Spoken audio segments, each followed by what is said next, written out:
All right, call to order the Iowa City Council Economic Development Committee meeting of October 28, 2019. We always like to start just kind of by going around the room and getting everybody's names for the record. So if you want to start, Simon. Simon Andrew, Assistant to the City Manager. Wendy Ford, Economic Development Coordinator. Jim Throgmorton, Mayor of Iowa City. Kurt Nelson, EDC. Rock Nicole, City Council. Susan Mims, City Council. Andrew Sherburne, FilmScene. Ashley Monroe, Assistant City Manager. Thank you. It just helps Wendy when she's doing all the minutes. So. We will move on. Item number 2, consider approval of the minutes from the August 28, 2019 Economic Development Committee meeting. So moved. Second. Any discussion?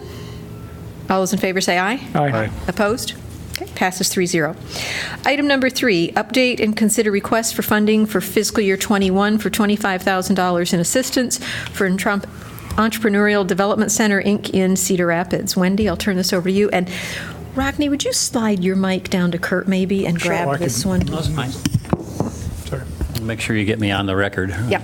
I'll let Wendy start here. Sure. First of all, apologies in your meeting packet. The information for items 3 and 4 was flip-flop. So if you're actually looking at your packet, you should be on page 18 right now. And when we go to item number 4, you should go to page 7. So page 18. Today we have with us Kurt Nelson, who's the president and CEO of the EDC, Inc. in Cedar Rapids, who has been coming to the city of Iowa City for the past 6 years with a request for assistance for his operation, which is an entrepreneurial assistance firm located in Cedar Rapids but operating the entire length of the corridor.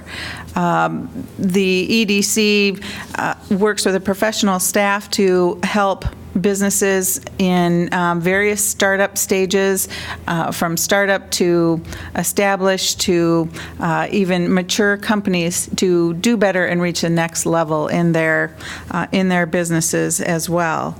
Iowa City, as you know, has supported the entrepreneurial community in a number of ways. You know, we started out by assisting the Iowa City Area Development Group when they started the CoLab, the first CoLab location on Court and Lynn Street.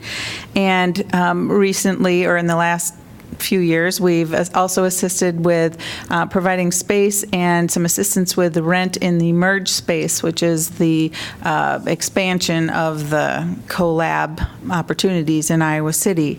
But we still felt that there was some technical assistance that some of our entrepreneurial folks needed, and we found that the EDC Inc. in Cedar Rapids was one way in which we could help make those connections. So I thought we would have Kurt in today to talk a little bit more about the year they've had, some of the Iowa City businesses they've assisted, and then we would ask for your consideration of an additional $25,000 in assistance for the FY21 budget. Thank you, Wendy. Kurt, Right, so feel free. I'll give you a bunch of information, but feel free to stop me and ask questions. We just finished 16 years of doing what we do since I founded this organization, and we work across the state. We've worked with I think 1,060, I think somewhere around 66 or 65.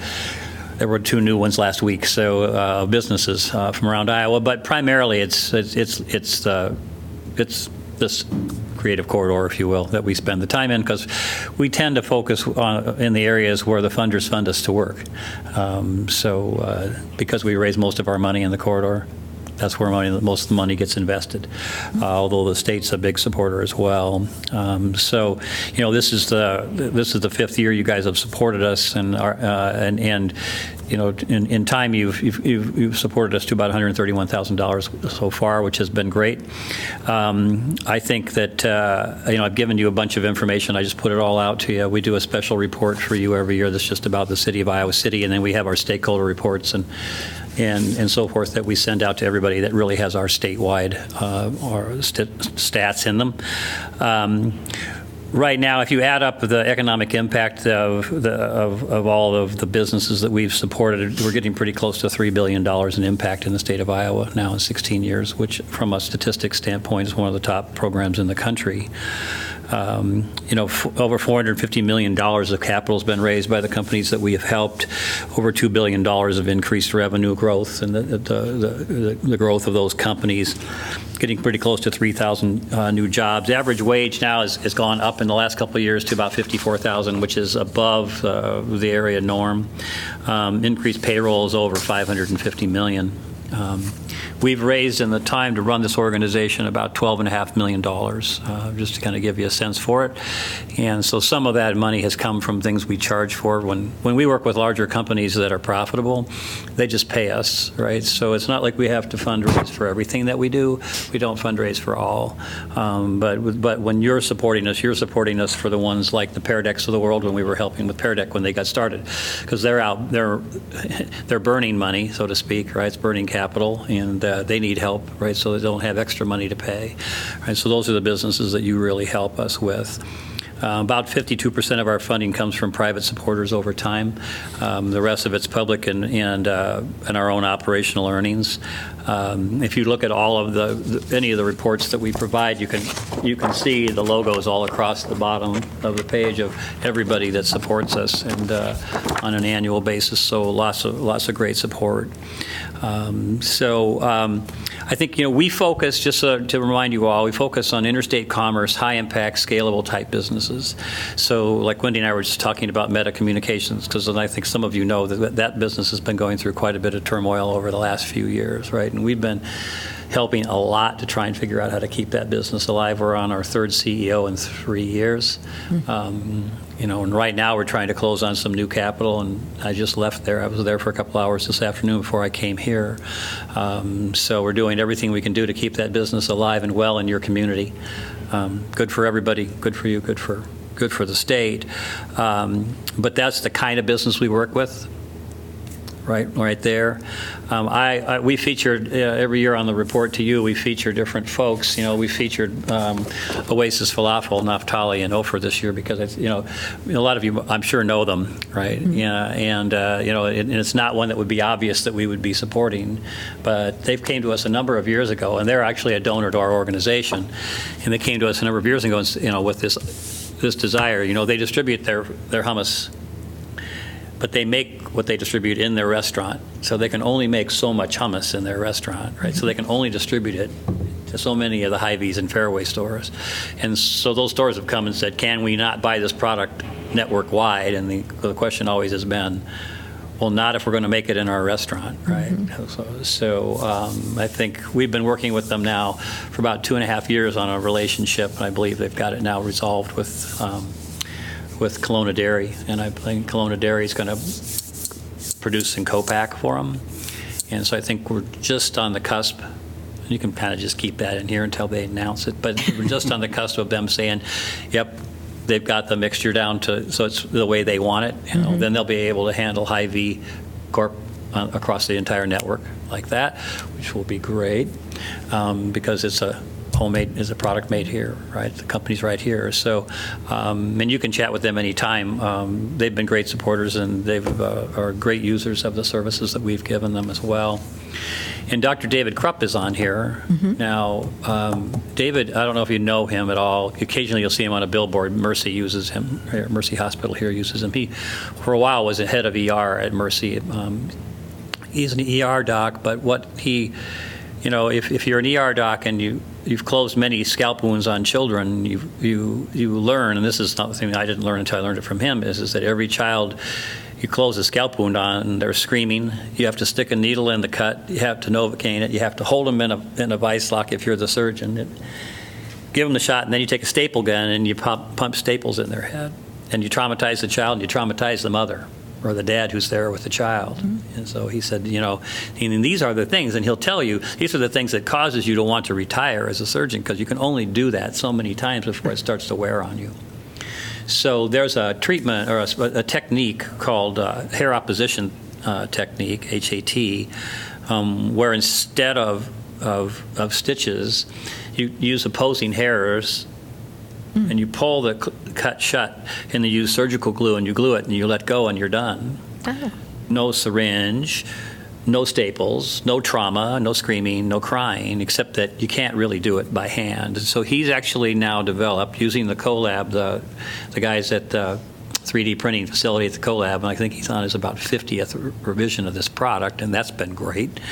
But he's got these two disposable plastic utensils that will go and snap into the hair and pull it across, so that the nurse can just lay the glue in, and then you just throw them away and off you go.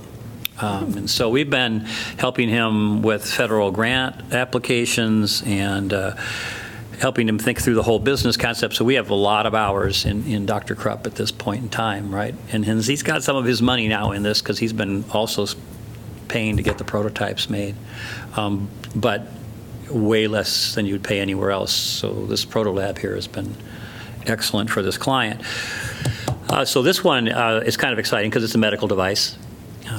And we do quite a bit of work in the medical space, although most of that tends to end up being out at the BioVentures Center. But David's here right in town, so I'll give you those two. An update on Peridec. Peridec, for the last year and a half, I actually went in and fractionally helped manage their sales force as they scaled.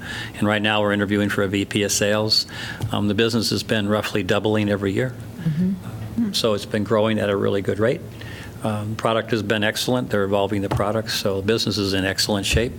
They're going to need more space. They're kind of sitting on top of each other here over by the library now. So I think you're going to see that one continue to grow. So that's been great as well. So lots of progress. I mean, you can look at the stats. The stats that we always kind of give you are on the back of the sheet.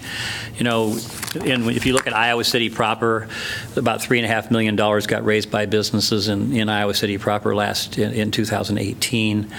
$21 million programmed to date. When you look at private and public dollars, it's nearly all private, 27-1 in 2018, 6-1 over time.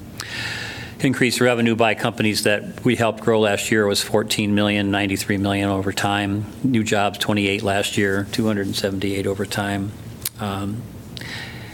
Average wage now, 48,000 here, 48,700 here. Increased payroll, about $2 million of raises and new wages paid last year. One new business started last year. It's an economic impact of about $20 million for your community last year, about $166 million over time. So it's how you would look at your investment to say, well, what are these businesses doing for my community? It's not what we're doing, it's what they're doing in your community, and I think that's what you want to see. So that's what we do. That's what we're founded to do. We spend a lot of time in Johnson County. In reality, we spend more time in Johnson County than we're funded to spend in Johnson County.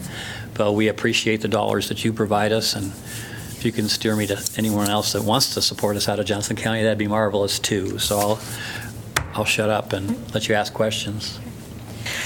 Well, as always, it's a pleasure to have you here from my perspective and the work that you do, because, you know, I think as a small business owner myself and looking at others that are doing different kinds of things, that marketing, that developing a product, that finding your spot, finding employees, et cetera, is not necessarily what the owner's expertise is. And so to be able to tap into resources like yours that can bring that expertise to the table and allow them to do what they do best is the most efficient use of their time and gives them the most success. And I think as we've worked through this to make sure that the time is being spent in this end of the quarter, and obviously it is, and the numbers show that, to me it's a great investment for the city to help in growing those kinds of businesses, particularly the smaller ones that we really are subsidizing with this money. Like you said, the bigger ones, they're paying you to do the work.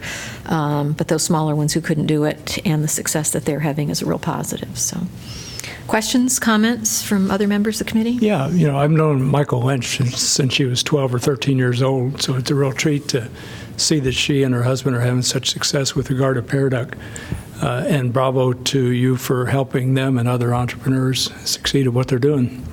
But I want to draw attention to a topic that seems a little bit off target with regard to entrepreneurialism, but it has to do with the fact that a couple months ago we declared a climate crisis resolution. I don't know if you've followed this or not.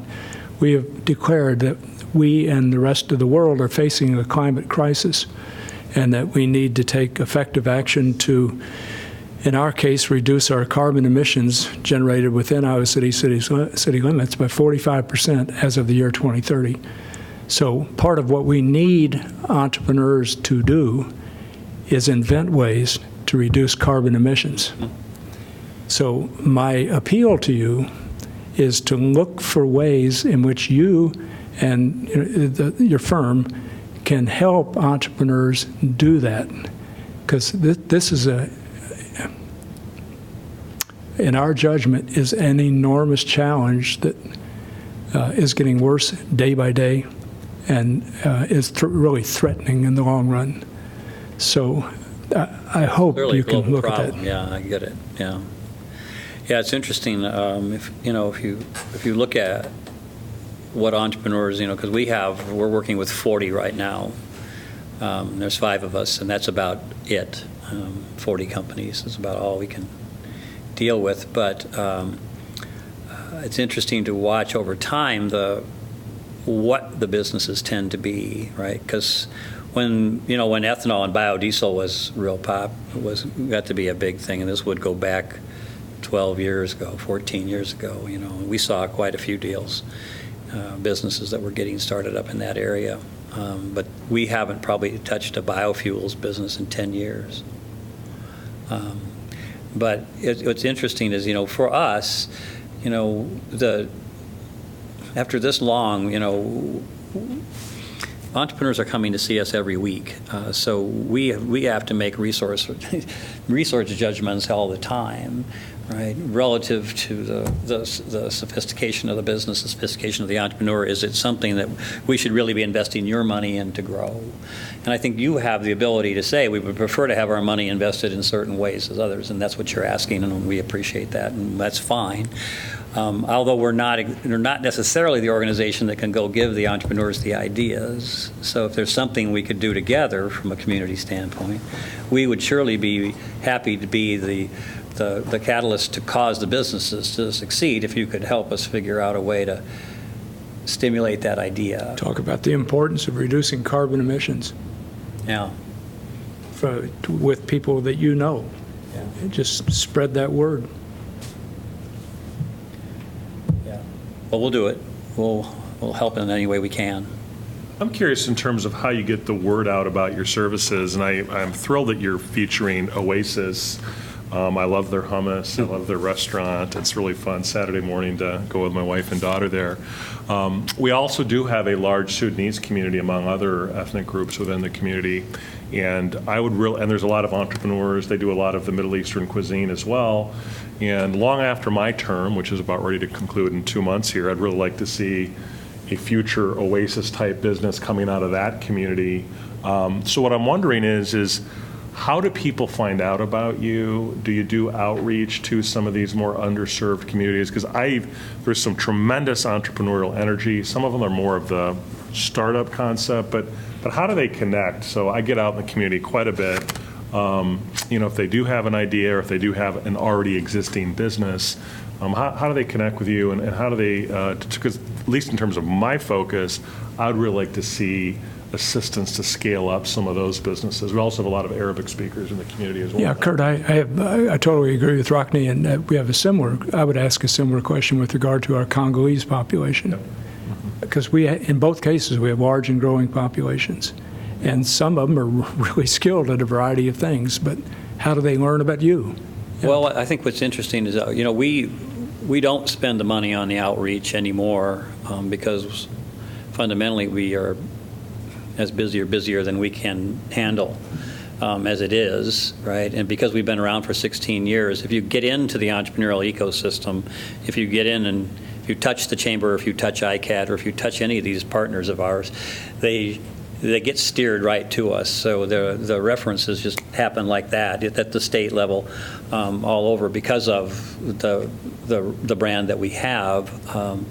We as an organization have always said that an entrepreneur is an entrepreneur, right? An entrepreneur is not a different entrepreneur because they're a different color or they're a different race, right? They are an entrepreneur because they are an entrepreneur, and if they have So it's like we see them in a dark room, all right? We see the entrepreneur, we see the business, and if it makes good sense, we're in, right, no matter what. And I think, so now as the community, the question is, because is there something that we could be doing or in conjunction with you where you could we could set up some type of an informational meeting, right? So if you're talking about one particular group, right, the Congolese or the Sudanese, set up some type of a meeting. We'll come and we'll present. We'll just lay out everything that we have. That'd be great, right? But we're really not the organization to go round them up and set up the meetings and do all of that because it's because of the bandwidth. But we're your partner, and so we're your vendor. You're buying services from us, so you have the right to say, well, we'd like you to spend it here. I do this with the city of Cedar Rapids. They give us $100,000 a year, and I give them a report every year, and they want to know where every dollar was spent and what all the businesses are. So they get a report like this, and they sit in front of that council every year. So this is the kind of thing we could ask Wendy to help organize. Yes. Absolutely. Up with them. Yeah, great. Yeah, absolutely. Do you know of another group title called the Mandela Fellows? Have you met with them? No, I've not. They're part of a State Department program that was initiated by President Obama. So the Mandela Fellows are named after former President of South Africa, Nelson Mandela. And it involves typically somewhere around 25 or so fellows who come from Africa, various countries in Africa. They're almost all entrepreneurs, and they come here to the university to link up with the business school to learn what they can about entrepreneurship here. And then I've had the opportunity to meet with them each time they come. A year ago, 2 years ago, it sounds like that group come see us, and gave them a bunch of information and stuff that they could take back. Probably was that group. Then, so I remember meeting with them, yes. Very good. And one final question. Wendy's done a lot of great work in sort of setting up some real nuts and bolts entrepreneurship workshops, you and staff. I'm getting the sense from your organization, though, do people typically approach you once they reach sort of that second or third tier level of growth? Or do you, in some cases, work with or maybe give information to some of those right out of the door entrepreneurs? Well, it's about, you can see the charts, there's a pie chart in the stakeholder report that says for 2018, it broke it up, pre-revenue versus early stage revenue versus later stage revenue. And historically, it's been about a third, and a third over 16 years. And in a given year, it fluctuates. So, you can come and see us when you have an idea, and you just want to know, does it make sense? Right? Or you can go to a venture school, or you can go to the startup accelerator, right? But we do everything they do. We don't have to do it. Those are just competitive things. Okay. Right? But so we can help you from whatever stage. A typical engagement with a client, with a business with us is over 5 years. So it's hand-holding, and it's unique in what we do because we actually roll up our sleeves and get in and help them work. We don't just say, this is what you need to do, because for the most part, they don't totally understand everything we just said when we say it because there's no frame of reference for it. And they tend to want to go back and do what they were going to do anyway, right? So the way to really help them is to get in, roll your sleeves up, and actually help them do the job. So that you can actually help them make the progress, because we grade ourselves based on progress made with every client on a yearly basis, not on advice given. So did they grow? Did they stay alive? Did they get the new product introduced? Did they get this done? And what did we do to help that? That's great. Yeah. I think so you can be a student with a brand new idea. I sat on the innovation building steering committee when they were going through that with the university, right? But I would say this to you, after working now with well over 1,000 of these entrepreneurs, and anywhere from the ages of 18 to probably the mid-70s, people, what they really need, right, is they really need talent to help them figure out what they're doing, right? And then they need money. Money without talent's just dangerous, right? Because it just digs a deeper hole, right? Yep. Oh, I got more money. I'll look how far you dug down, right? So, now how do I get out of the hole? So it's important, and I say to young entrepreneurs all the time, because I've got this one gal that she's like 28 years old, and I'm just going to become a business consultant because I don't want to work for anybody. And I'm like, yeah, but except you don't have anywhere near enough experience to become a consultant yet, right? So, the average successful entrepreneur when they start their first venture is 38 years old, right? In the tech sector, it's 41 years old. So if you look, and that would be pretty standard for us, because I think if you look at the cover of our pages, you got people on there from 60 to 30, but they tend not to be the kids graduating from college, right? They tend to be the ones that have actually gone out, gotten in the business world for 5 to 10 years, and then actually got some business savvy, and then figured out a problem in the sector that they were in, and then left to solve it. I have a lot of Alec Witters as an example. Now, Alec is, HLT. You're familiar with Alec. That's a great business, and I've been an advisor to Alec for 4 years. But that's more, that's a little bit more the exception than it is the norm to see. Right. I think even Riley and Michael from Paradec, because Active Grade was their previous business, and before that they were school teachers. Right. Now they're being very successful now, but they were school teachers for better than a decade, and they started a first business where they should have gotten some more help that they didn't get. So by the time they got to this one, they knew exactly when to raise their hand and when to go out and bring that extra talent in to wrap around them to help them be more successful, and they are reaping the rewards of all of that. So they're very experienced. So we're fine with helping the young folks, but at the same time, we're cautious to say that, if you really, from an economic development perspective, if you really want to impact your community, then you want to focus on helping the folks that have the greatest wherewithal to get the jobs done. Right? Because if you want somebody to work on climate change, then somebody that's in that space, that's been in that space, that works around that space, that has ideas in that space, would make the most sense, right? Because they would come with knowledge and understanding and some savvy around it. Great. Very good. I'm over-talking. Oh, it's great. Love it.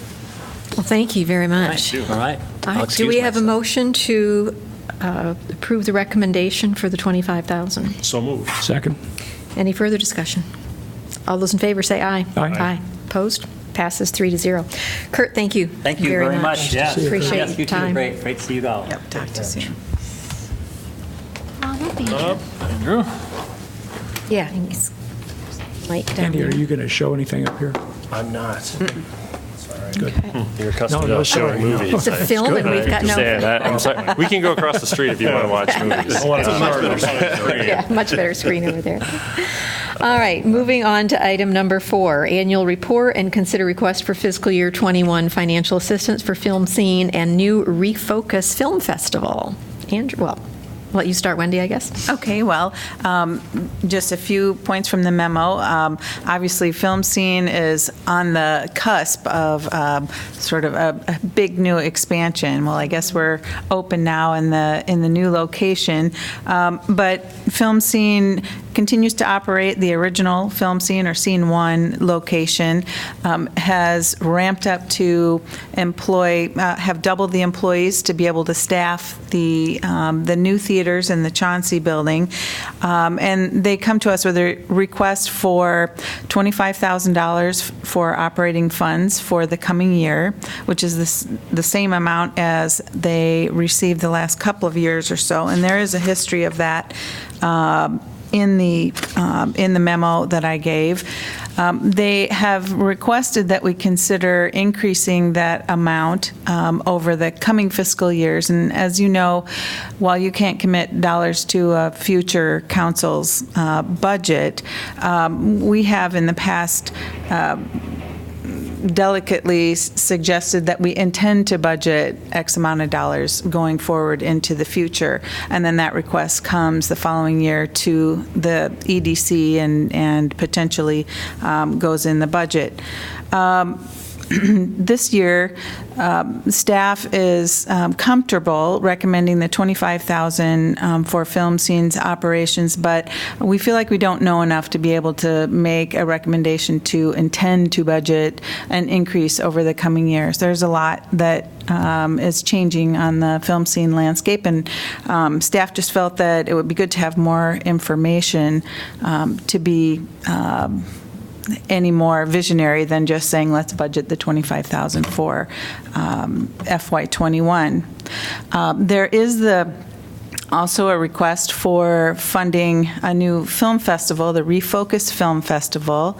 The inaugural year would be next September.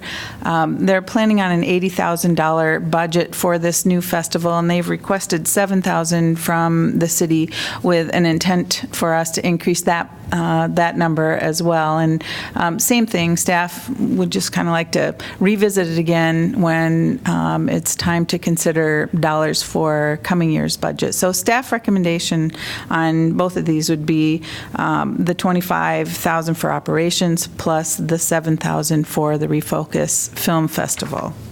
And rather than go through points in my memo about the history, I think we're all fairly familiar with that, having learned and seen a lot recently about FilmScene. I just turn it over to Andrew Sherburne to talk a little bit about this past year and a little bit about the future as well.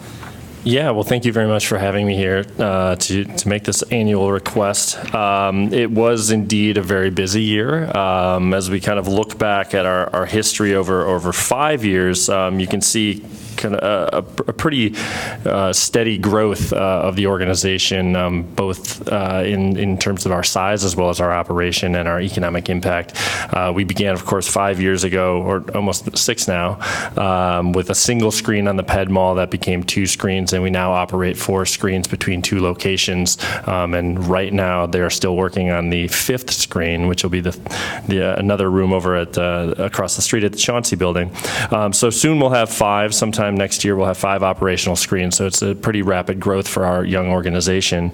All along, the city has provided some consistent support, which we're greatly appreciative of, especially kind of looking at just our financial history here.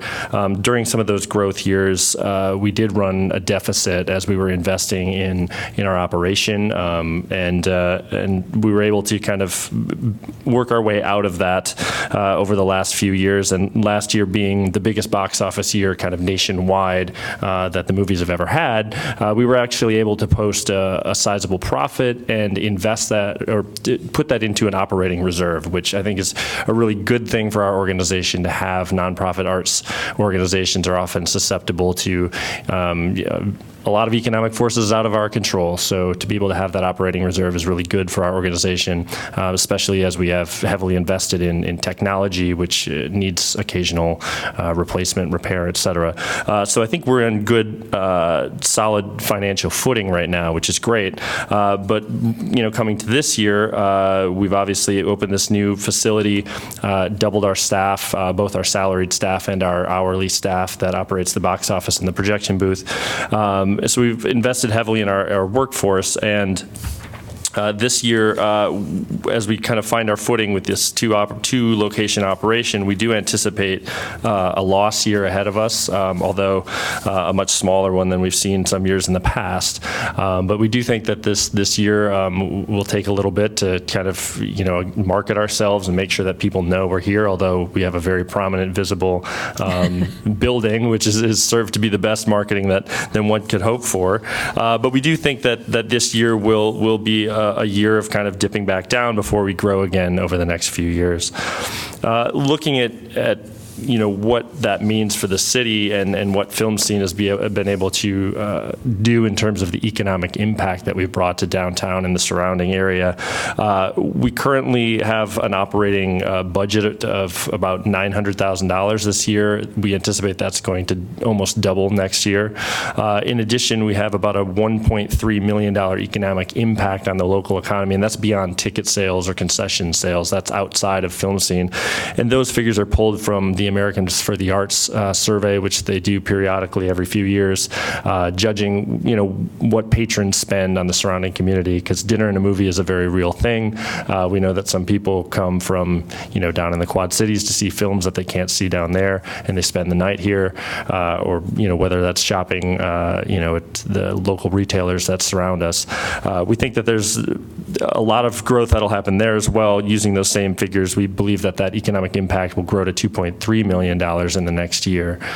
So I think, FilmScene, beyond just providing, films and cultural opportunities to this area, does provide a pretty sizable economic boost. And it's funny, we were just learning about some of the local entrepreneurs in this area, the folks at Pear Deck, since they've already been referenced here once in this meeting. They're good friends of mine and friends of the organization, and I've heard many times over that one of their biggest challenges is recruiting and retention of people, talented individuals. This is not a tech hub like San Francisco, and convincing people to come here and be a part of this community, choosing to be a part of this community, is one of their biggest challenges. And so the arts, I think, as a recruitment tool, as a retention tool, are critical for making sure that people want to come to this community and make it their home. So that's kind of an immeasurable thing that I hope that FilmScene and the other arts organizations here in Iowa City provide to the community. You mentioned also our intention this year to expand our programming. We're doing that in a number of ways. We hope to form a partnership with the Summer of the Arts and begin operating their annual outdoor movie series across the street there at the Chauncey Swan Park. So we hope to be investing in some additional technology there. That's not reflected in this budget. We're still waiting for those figures, but that'll be a cash outlay that we don't have currently in the budget. So that's not included in this request, but it is a big thing that we have on the horizon. We're also expanding. Tonight is actually the launch of our first adult education course. So it's a 4-week course for adults to learn a bit more about film. We're doing more and more community partnerships, working with local nonprofits, community organizations to shed some light on the causes that they believe are important through film and gather people together and engage. All of these things cost us more money than they bring in. So those are just a few of the ways that we're kind of giving back to the community.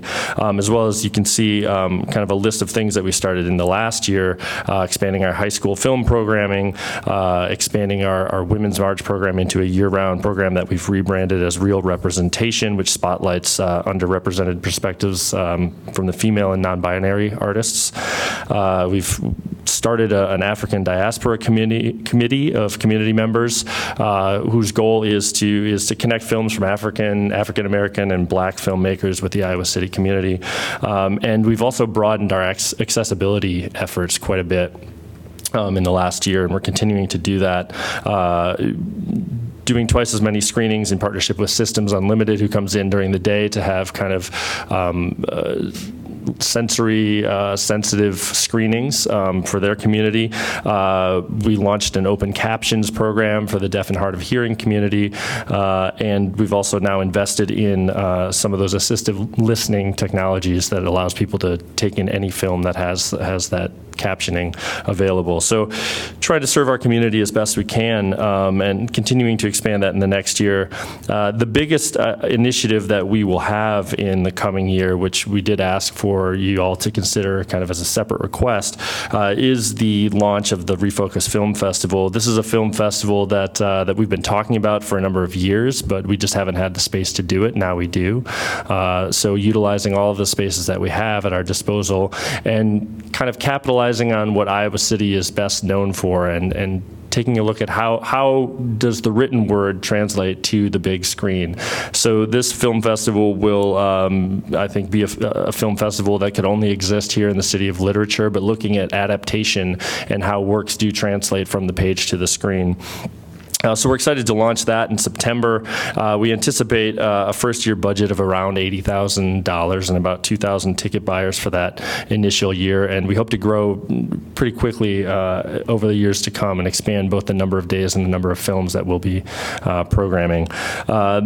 That's a program that comes with quite a bit of risk, I would say, for our organization, just because it's a pretty large initiative. It's hard to forecast exactly how much response we will get beyond ticket sales. I think we can kind of anticipate what the public will do to support that, but a lot of a budget for any film festival comes from grants and the support of the civic agencies, sponsors, et cetera. So a healthy portion of our revenue forecast is in that regards fairly risky. So we do ask that the city help us with that. And I think that this will be a high-profile event for the region. I think more than even our regular programming, it should offer opportunities for folks to come in from out of town and spend a few days here in the community, especially as it continues to grow, both in regional and national prominence, which is our intention. So yeah, I think that summarizes what this packet is talking about and the request, and we greatly appreciate the city's past support, and I'm open to any questions you might have. I think it's just phenomenal how much you guys have grown over a short period of time. It's a real testament to the leadership of the organization and the people that you've brought on board to work there, and certainly the collaboration with Mark Moen and with the city in terms of the space in the Chauncey to add screen space. But when you look back at where you started, when I first came to Iowa City, we actually had the real old traditional, commercial type theaters, not the nonprofit downtown. And it's just, then we didn't have anything, and now I think what we have back is even better and such a variety of films. So I am more than pleased to continue to support FilmScene. I'm just excited to see the continued growing outreach with the different populations that you mentioned, with the high school students and people who have need different kinds of experiences in the theater, whereas a traditional corporate theater wouldn't have those adaptive kinds of technologies or address the kinds of issues for sensory issues and those kinds of things. So excited to see that. Having said that, I'm also always sensitive to what staff is looking at in terms of the details of budgeting. And so I'm going to support what staff has recommended, and I certainly hope that as we move forward, we'll be able to do those increases that you're asking for. And so certainly don't take that as anything negative towards FilmScene or towards what you're doing. But I do think our staff wants to be cautious and make sure that when we're committing to things that we can really do it and not. We have a lot of things to look at, put it that way. And so I certainly hope that we'll be able to, in the next year, say, yeah, we can up that $5,000. We can continue, the money for the film festival, because I think you're doing great work. And as you said, it has a huge economic impact within the community. You talked about recruiting people to come here, the flyover state, so to speak. But I don't know how many people I've talked to over the years that once a potential employer has gotten them to come here, they've just said, wow.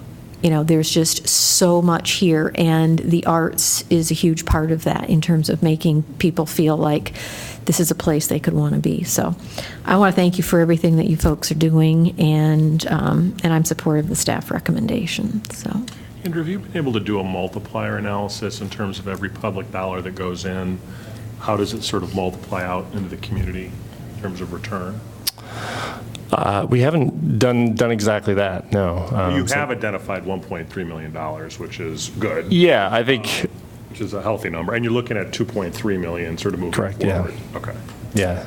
So, okay. The other thing, too, I was really glad of the African diasporas, like we talked about earlier. I think that's really great. What are the goals, too, it's probably easier said than done, but to get the outreach to make sure that some of our outlying areas of the community can both get downtown, and to what extent is it feasible to bring some of that programming out there, realizing, of course, that the main infrastructure is down here? Yeah, I think that is one of our main goals for the next year, is increasing our access and outreach initiatives. we're happy to be where we are. Our new location sits on a bus line. It's on a bike lane. It's much more accessible, hopefully, for everyone. We certainly would support kind of, I know that the city is looking at kind of a transportation overhaul as well. I'd love to see more bus routes coming more frequently downtown, especially because for us, oftentimes those, the busiest times are late nights and Sundays. And so right now, the bus service is, doesn't line up very well with our busy times. So that's one thing that we would support. But in terms of what we are doing on our own, we try to partner with a lot of community organizations. Sometimes it takes a very it takes a lot of time and effort, I think, to reach out and connect with communities that don't really see themselves naturally as a fit for our organization. So it's kind of a slow start, I think, and takes a lot of focused energy to maybe craft a partnership that brings people in for the first time. And that first time is really then we start to see return visitors once people have been there and they feel like, oh, this is a space that I'm comfortable in. So when we work, we've worked with the Center for Workers' Justice. We've worked with Sankofa Outreach, United Action for Youth, the Dream Center, a lot of community organizations that have those direct connections to some of those communities that we think are underserved, and we want to continue to do that and create opportunities, create events, programming that bring those people in and help them feel comfortable so that they hopefully come back for the other 350 movies we show every year. And then also, Engler has a new outreach coordinator, I think. So are you able to sort of dovetail in with some of what they're doing, or is that one and the same? Well, the Engler, FilmScene and the Engler, as part of our cooperative capital campaign, one of the goals is to hire a community education coordinator jointly between the two organizations. So that is our intention in the long term. We just have to get to that point in our fundraising because we do see the need, but it's something that each of our organizations can't shoulder on our own. But I think together we can, and hopefully that person can then also help with some of the other arts organizations in the community. I guess the final comment I would make is I'm liking the positive trend line in terms of revenue. It just seems like there's some very impressive growth in terms of membership, giving. I think they're almost all up, except maybe with the sponsorship and event support. But the grants are up, individual giving's up, contributed income is up. So those are obviously positive trend lines. Yeah. Andy, I support much of what Rockne asked about and how you responded, but I want to make sure, to the extent we can, that FilmScene doesn't end up with the reputation as being an elite institution to which people from these various communities in our city don't feel welcome at or can't figure out how to go to. Don't know that there's films that would be relevant to their lives being shown or anything like that. I'm not saying that's the case. I'm just saying I would hope that you would work very positively toward reaching out to the Sudanese Association, to the Immigrant and Refugee Alliance, to Hispanics who are affiliated with the Center for Workers' Justice, and so on, to try to schedule things that would really attract them as well. And on that point, it might be valuable for you to just invite some leadership in the Congolese Association or Immigrant and Refugee Association and the Sudanese Association. Invite them down for a tour of FilmScene and let them walk through it just like everybody else, and then just ask them what they'd like to see, basically. Yeah.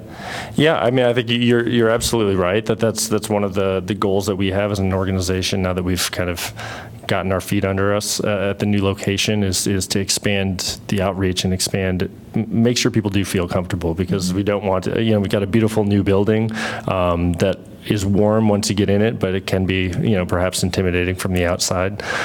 So we do want people to come in and take a look around and get to know us. And so, working on establishing those connections and making real connections too, because oftentimes we'll have programming that we think might well suit a community here, but if they don't already know us, they don't come. So working to establish those connections is one of the tasks ahead of us for sure. I would have said the same thing with regard to not labor unions, lower income white people.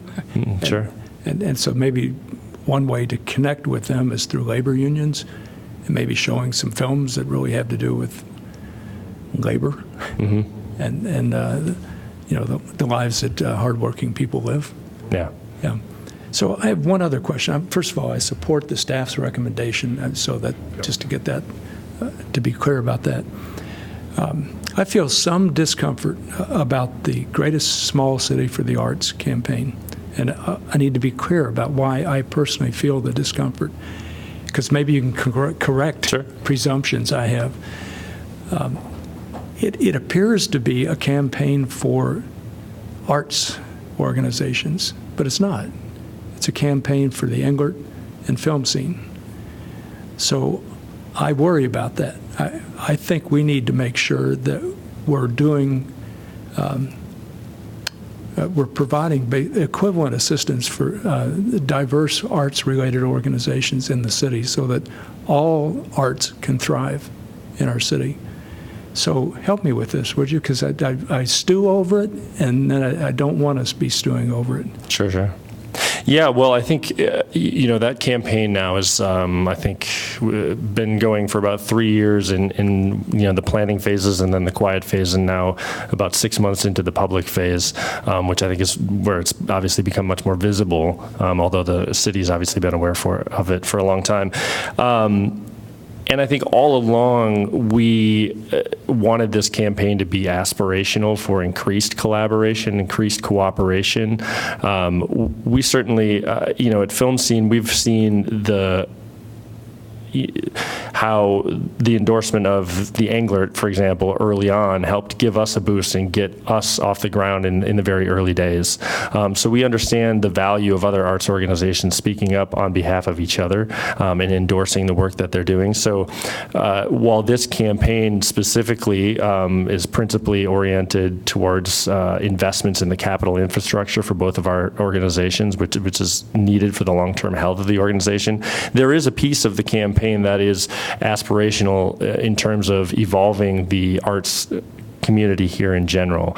We have, as a result of this campaign, as well as some of the other initiatives that are happening around town, with Public Space One, for example, Riverside, we know, probably we've begun connecting with them more deeply. Summer for the Arts, the Writers' House, some of these other arts organizations.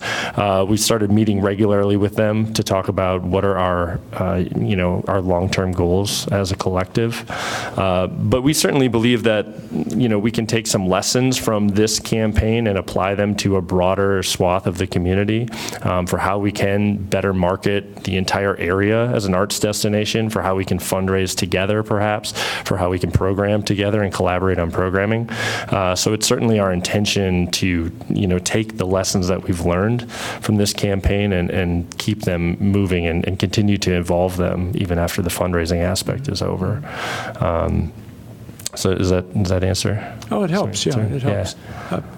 So I want to follow up with one last item, which may be a real stretch, but I just came back from a meeting, a conference involving scholars of urban planning, and many of them were talking about indigenous peoples, First Nations, if you will, and about the heritage associated with indigenous peoples having lived in a certain area for a long time.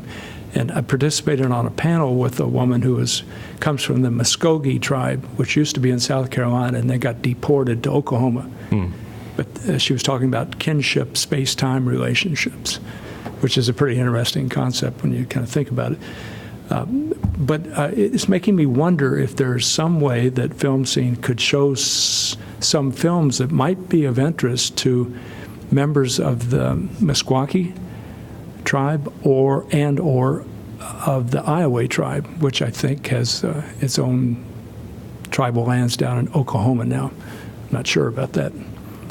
But I think that'd be pretty exciting if you could arrange something like that would attract members of those tribes who used to inhabit this area for thousands of years in one way or another, but no longer live here, and yet in their spirits apparently feel a strong connection to the area. Well, it's good timing because November is Indigenous Peoples Heritage Month, and so as part of that, FilmScene actually, so starting on this Friday, we are showing short films made by Indigenous filmmakers before every feature film that we'll be showing in November. Yeah, and that's a collaboration with the Sundance Institute, who of course runs the Sundance Film Festival, and so with their Sundance Fellowship program, and they do work to support Indigenous artists. They've curated a selection of short films, and so we're bringing that short film collection in, and rather than just show it in one program, which might not reach as many people as we'd like it to, we're showing a short film in front of feature films through the entire month. So whether you're coming, this weekend for, and I'm trying to remember what we open. Anyway, if you come to the movies this weekend, you'll see short films before each feature that we play. They beat you to it, Jim. Great. We just act fast. Yeah, exactly. Yeah, I would just follow up on your comment, Jim, about the, best small city for the arts, kind of campaign. I guess what I would also say, maybe take it from a little different angle. I certainly hear what you're saying, but I would take it from the other angle of, I think that the people at FilmScene and the Angler and whoever else worked with you on putting this campaign together were incredibly creative and coming up with a name that I think hits a lot of people, and it does hit a lot of people much more broadly, I think, than just those two entities. I'm sure there's lots of people driving around the community that see those yard signs, and if they haven't been reading, watching, and aren't big connoisseurs of the Angler or film scene, don't even necessarily realize that is the campaign for the two. And so from that standpoint, I think just the name itself and the yard signs do a lot for the community, because it just starts people thinking more about how big the arts are in Iowa City and how important they are to what we are as a city. Yep. And so they may not even realize it, and I guess I hadn't thought of it as exclusionary, because it gets people thinking in that much broader context, and certainly with all the work that you're doing to reach out and increase the collaborations between the various arts organizations, you guys get it. You get the fact that bringing everybody together, you all do better.